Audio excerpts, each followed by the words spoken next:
आज की इस वीडियो में हम इंट्रोडक्शन टू प्रोटीन शुरू करते हैं और इस वीडियो में हम डिफिनीशन देखेंगे, अमीनो एसिड का स्ट्रक्चर, पेप्टाइड बॉन्ड क्या होता है, smallest amino acid, second smallest amino acid, largest amino acid, sulphur containing amino acid, peptide bond को हम इमाइड बॉन्ड क्यों कहते हैं और एक्चुअली अमीनो एसिड किस तरह प्रोटीन बनाते हैं। ये सारे कॉन्सेप्ट आपके ट्रिक्स और नमूने के साथ क्लियर होने वाले हैं। इस वीडियो में शुरू करते हैं। सबसे पहला पॉइंट है कि प्रोटीन बायोलॉजिकल मॉलिक्यूल है और इसका मतलब ये हुआ कि ऐसा मॉलिक्यूल है जो कि लिविंग ऑर्गेनिज्म के सेल के अंदर या बॉडी के अंदर पाया जाता है। अगर ये मॉलिक्यूल है तो लाजमी तौर पर ये एलिमेंट से बना होगा। मेनली ये कार्बन, हाइड्रोजन, ऑक्सीजन, नाइट्रोजन से बना होता है और कुछ प्रोटीन इस तरह है जिसमें सल्फर भी पाया जाता है। एलिमेंट में आपको नजर आ रहा है कि कार्बन इसमें लाजमी पाया जाता है और ऐसे मॉलिक्यूल जिसके अंदर कार्बन पाया जाता हो उसको हम कहेंगे कि ऑर्गेनिक है। तो लिहाजा प्रोटीन भी ऑर्गेनिक इन नेचर है।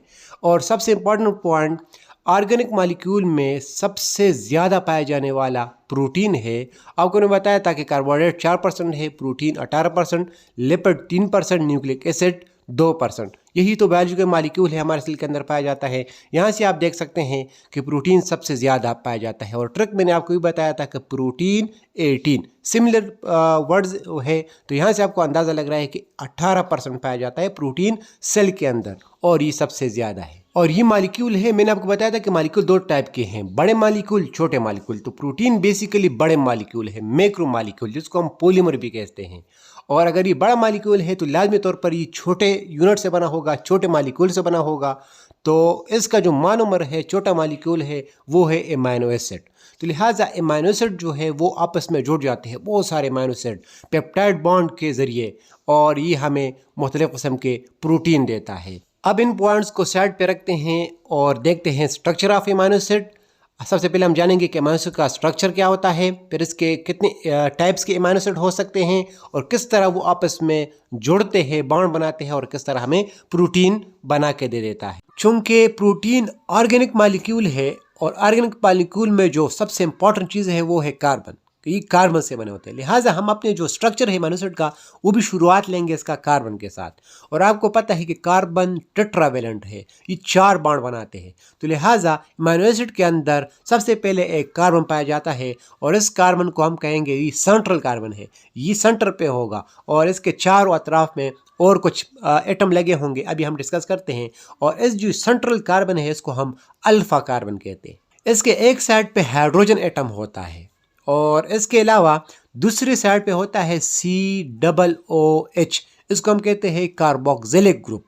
और इसके अलावा एक तरफ पे होता है NH2 एमाइनो ग्रुप और एक तरफ पे होता है R ग्रुप। R ग्रुप की जगह हाइड्रोजन भी आ सकता है और इसके अलावा अल्काइल ग्रुप भी आ सकता है। तो बेसिकली एक कार्बन है और इसके 4 अतराफ मुख्तलिफ किस्म के ग्रुप्स हैं। आप देख सकते हैं एक जैसे नहीं है, मुख्तलिफ ग्रुप्स है।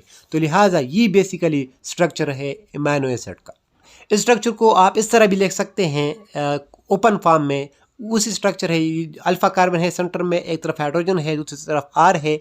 जो COOH है वो इस तरह आप लिख सकते हैं COOH है, लेकिन एक कार्बन डबल बॉन्ड बनाता है ऑक्सीजन के साथ, इसको हम कार्बोनाइल ग्रुप कहते हैं। और एक है हाइड्रोक्सिल ग्रुप OH, तो इससे बन जाता है कार्बोक्सिलिक ग्रुप।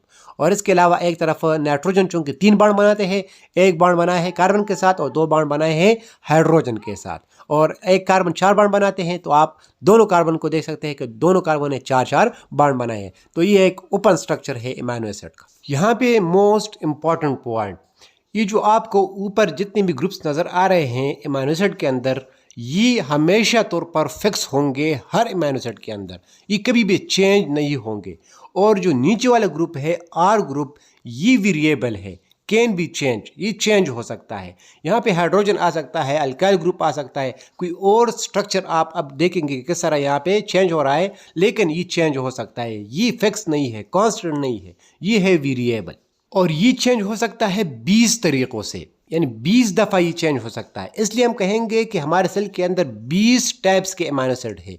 एक दफ़ा R का स्ट्रक्चर चेंज हुआ तो एक अमीनो एसिड, फिर चेंज हुआ तो दूसरा अमीनो एसिड, इस तरह 20 तरह के ये R का स्ट्रक्चर चेंज हो सकता है। तो कुल हमारे पास जो सेल के अंदर अमीनो एसिड है वो है 20 अमाइनो एसिड। तो लिहाजा ये 20 किस्म के अमाइनो एसिड मुख्तलिफ नंबर में मुख्तलिफ सीक्वेंस में आपस में जुड़ते हैं और मुख्तलिफ किस्म के प्रोटीन बनाते हैं। ये आप देख सकते हैं जो कि अल्फ़ाबेटिक आर्डर में मैंने लिखा है, ये है अमाइनो एसिड एलेनिन से लेकर वेलिन तक। और यहाँ पे मैं आपको एक और बात बताऊं, जहाँ पे एसिड का लफ्ज़ है यानी स्पार्टिक एसिड, इसके अलावा ग्लूटामिक एसिड, तो इसकी जगह आप एसिड लफ्ज़ को हटा के ATE लिख सकते हैं, यानी स्पार्टेट ग्लूटामेट एक जैसा चीज़ है। अगर ATE नहीं लिखते तो फिर एसिड लिखना होगा, एसिड नहीं लिखते तो फिर ATE लिख सकते हैं, इसमें कंफ्यूज नहीं होना है। ये जो 20 किस्म के अमाइनो एसिड है, इसका जनरल स्ट्रक्चर अभी हमने देखा कि ये है। अगर R की जगह में सिर्फ हाइड्रोजन लगाऊं तो ये जो अमाइनो एसिड है ये बन जाएगा ग्लाइसिन, और ये सिंपलेस्ट अमाइनो एसिड है क्योंकि हाइड्रोजन एक एटम है। अलावा इस R की जगह आप इस तरह एक स्ट्रक्चर लगाएं, CH2 है, फिर इस तरह 2 रिंग है, तो इसको हम कहेंगे ट्रिप्टोफेन, और ये लार्जेस्ट अमाइनो एसिड है। इसमें बहुत सारे रिंग है, डबल बॉन्ड है, बहुत से एटम यहाँ पे मौजूद है। अगर मैं सिर्फ CH3 लगाऊं तो इसका नाम बन जाएगा एलेनिन, जो सबसे पहला अमाइनो एसिड है, और ये सेकंड स्मॉलेस्ट अमाइनो एसिड है क्योंकि सबसे पहला हाइड्रोजन था। हाइड्रोजन से जो बड़ा ग्रुप आप लगा सकते हैं वो CH3 लगा सकते हैं, तो इससे बन जाएगा एलेनिन।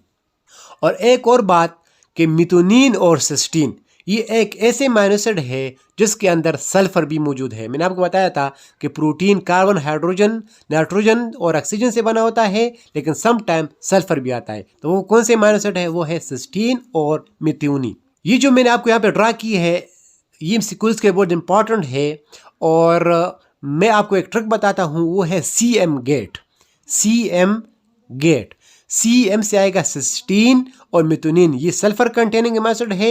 गेट के G से ग्लाइसिन सिंपलेस्ट अमाइनो एसिड, और A alanine second simplest amino acid, T tryptophan longest या लार्जेस्ट अमाइनो एसिड। तो यहाँ पे आप देख सकते हैं कि सारे अमाइनो एसिड में जो ऊपर वाला ग्रुप है वो कभी चेंज नहीं होता, सिर्फ और सिर्फ चेंज होता है R वाला ग्रुप, और इस हिसाब से अमाइनो एसिड चेंज होता है, और इस हिसाब से उस अमाइनो एसिड का नाम चेंज होता है।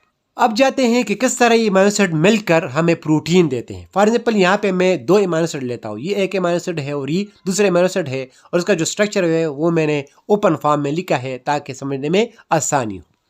इन अमाइनो एसिड से प्रोटीन किस तरह बनेगा? सिंपल सी बात है, इसको जमा करो, और जब 2 छोटी चीज़ें मोनोमर आप जमा करते हैं, इकट्ठे करते हैं, और इससे बड़ा चीज़ पॉलीमर बनाते हैं, तो इस रिएक्शन को हम कहते हैं एनाबॉलिज्म रिएक्शन। और आपको पता है कि एनाबॉलिज्म रिएक्शन होता है by the process of condensation. अब कंडेंसेशन क्या है कि जहाँ से हम एक वाटर मॉलिक्यूल को रिमूव करते हैं और वाटर के निकलने के साथ 2 चीज़ें आपस में इकट्ठे हो जाएंगे, तो ऐसे रिएक्शन को हम कहेंगे कंडेंसेशन। तो आप देख सकते हैं कि एक तरफ है कार्बोक्सिलिक ग्रुप और एक तरफ है एमाइनो ग्रुप। कार्बोक्सिलिक ग्रुप के साथ OH है और एमाइनो ग्रुप के साथ हाइड्रोजन है, तो लिहाजा एक तरफ से OH निकल जाएगा और एक तरफ से हाइड्रोजन निकल जाएगा। वाटर मॉलिक्यूल निकल गया। अब देखें यहाँ पे बॉन्ड फ्री हो गए। नाइट्रोजन कितने बॉन्ड बनाते हैं? 3, और यहाँ पे एक बॉन्ड बना है कार्बन के साथ और एक हाइड्रोजन के साथ, एक बॉन्ड फ्री है। जबकि कार्बन बनाते हैं 4 बॉन्ड, 2 बॉन्ड बनाए ऑक्सीजन के साथ, एक बॉन्ड बनाए कार्बन के साथ, एक बॉन्ड फ्री है। तो लिहाजा नाइट्रोजन और कार्बन के दरमियान ये बॉन्ड बन जाएगा। यही मकसद था वाटर को निकलने का, ताकि बॉन्ड फ्री हो जाए, और ये कार्बन और नाइट्रोजन इस तरह आपस में बॉन्ड बनाएंगे, और ये जो नया बॉन्ड बना इसको हम कहते हैं पेप्टाइड बॉन्ड। तो लिहाजा पेप्टाइड बॉन्ड कोवेलेंट बॉन्ड है। कोवेलेंट बॉन्ड आपको पता है कि जिसमें इलेक्ट्रॉन की शेयरिंग हो, तो लिहाजा कार्बन और नाइट्रोजन के दरमियान शेयरिंग हुई है इलेक्ट्रॉन की, और ये 2 अमाइनो एसिड के दरमियान पेप्टाइड बॉन्ड बनता है। आप यहाँ पे ज़ाहिरी देख सकते हैं, और जब ये अमाइनो एसिड इकट्ठे हो जाते हैं तो ये प्रोटीन बनाते हैं। तो लिहाजा ये एक प्रोटीन बन चुका है 2 अमाइनो एसिड की कम्बिनेशन से और एक वाटर मॉलिक्यूल के रिमूवल होने से। पेप्टाइड बॉन्ड को हम इमाइड बॉन्ड भी कहते हैं, क्योंकि केमिस्ट्री में आपने पढ़ा होगा कि जहाँ पे C डबल बॉन्ड O हो और दूसरी तरफ नाइट्रोजन लगा हो, तो ऐसे फंक्शनल ग्रुप को हम इमाइड फंक्शनल ग्रुप कहते हैं। तो उसी तरह यहाँ पे इमाइड है, इसलिए हम इसको हम इमाइड बॉन्ड भी कहते हैं। बेसिकली यहाँ पे ये जो पेप्टाइड बॉन्ड बना है ये डाई पेप्टाइड है। डाई पेप्टाइड का मतलब ये नहीं है कि 2 पेप्टाइड बॉन्ड, यानी बल्कि 2 अमीनो एसिड आपस में लिंक हुए हैं। अगर इसमें हम एक और अमीनो एसिड ऐड करना चाहते हैं, इस तरह मैं यहाँ पे रखूँ तो यहाँ से OH निकल जाएगा और यहाँ से हाइड्रोजन और इसके दरमियान भी एक पेप्टाइड बन जाएगा।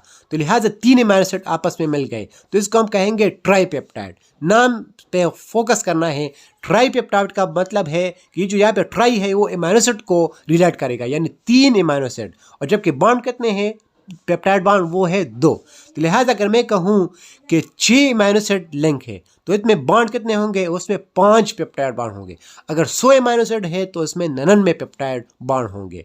और इसके अलावा बहुत सारे अमीनो एसिड इकट्ठे हो जाए, इस तरह ग्लाइसिन, इलानिन, विलिन, इस तरह, तो इसको हम फिर कहेंगे पॉलीपेप्टाइड। और यहाँ पे आप देख सकते हैं कि SS आया है, यानी जहाँ पे सिस्टीन हो वहाँ पे सल्फर होगा, यहाँ पे सल्फर बॉन्ड भी आ चुका है, यहाँ पे आपको शो हो रहा है। ये था ओवरऑल कॉन्सेप्ट प्रोटीन का। स्ट्रक्चर हमने देखा अमीनो एसिड का। उम्मीद है आपको अच्छी तरीके से समझ आया होगा, पूरा कॉन्सेप्ट आपका क्लियर हुआ होगा और कुछ पॉइंट्स मेन आपके जहन में लाजमी तौर पर होंगे। अगर आप चाहते हैं कि अमीनो एसिड जो 20 अमीनो एसिड है इसको मैं ट्रिक के साथ याद रखूँ तो वीडियो का लिंक आपको डिस्क्रिप्शन में मिल जाएगा। थैंक